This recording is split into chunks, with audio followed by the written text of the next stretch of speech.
Καλησπέρα. Θα προσπαθήσω να απαντήσω στο ερώτημα γιατί Birkenstock. Η Birkenstock από το 1774 προσπάθησε να αποτυπώσει και τα κατάφερε το αποτύπωμα που αφήνει η πατούσα μας πάνω στην άμμο και να το βγάλει με ένα εξαιρετικά μαλακό υλικό, χρησιμοποίησε και οικολογικό, χρησιμοποίησε το φελό.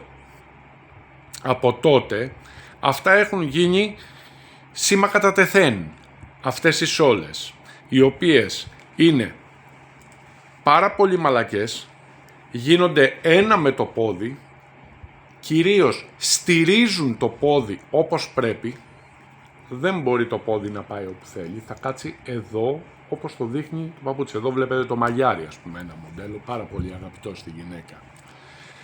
Πάρα πολύ premium, πάρα πολύ καλά. Διάφορα μοντέλα, είναι τάση, είναι μόδα, αλλά πέρα από τη μόδα και το στυλ, μιλάμε για άνεση και προστασία.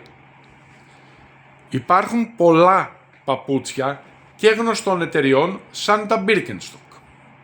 Και εμείς φέρνουμε διάφορες άλλες εταιρείες. Το Birkenstock όμως είναι Birkenstock. Δεν είναι κάτι σαν Birkenstock.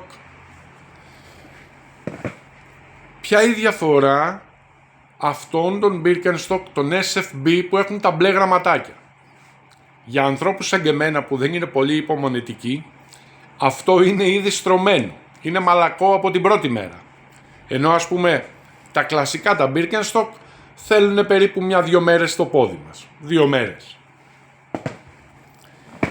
Εκτός από αυτά, τα κλασικά, τα Arizona, όπως είδατε εδώ, με διάφορες λεπτομέρειες επάνω, είτε δερμάτινα, είτε συνθετικά, είτε με oil leather τέτοια, οτιδήποτε, το σκαφάκι σε όλα, ακόμα και στα EVA, στα πλαστικά, που γίνεται ένας χαμούλης 2-3 χρόνια τώρα, είναι το ίδιο. Το ίδιο αξιόπιστο, το ίδιο καλό, το ίδιο ορθοπαιδικό, το ίδιο μαλακό. Αν μιλάμε και για τα EVA, μιλάμε για πάρα πολύ μαλακό. 2 κατηγορίες υπάρχουν στην Birkenstock. Τα πιο στενά, που έχουν τη ζωγραφισμένη και λίγο πιο παχιά καμάρα, είναι 3 με 4 χιλιοστά στενότερα και στο πλάτος, όχι στο μήκος, τα narrow fit, ενώ τα regular έχουν κανονική γραμμή.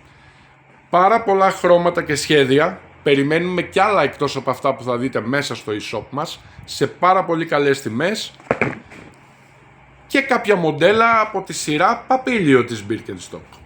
Πλατφορμίτσες, σούπερ μοδάτα, άνετα. Αυτά τα παπούτσια μέχρι το 2010, αν θυμάμαι καλά, είχανε συνταγή γιατρού. Δηλαδή όπως γράφουμε, ας πούμε, γυαλιά στο γιατρό, γράφανε Birkenstock. Κόπηκε με τα μνημόνια και αυτά. Οκ, ας είναι. Πάρα πολύ καλά, ευχαριστώ.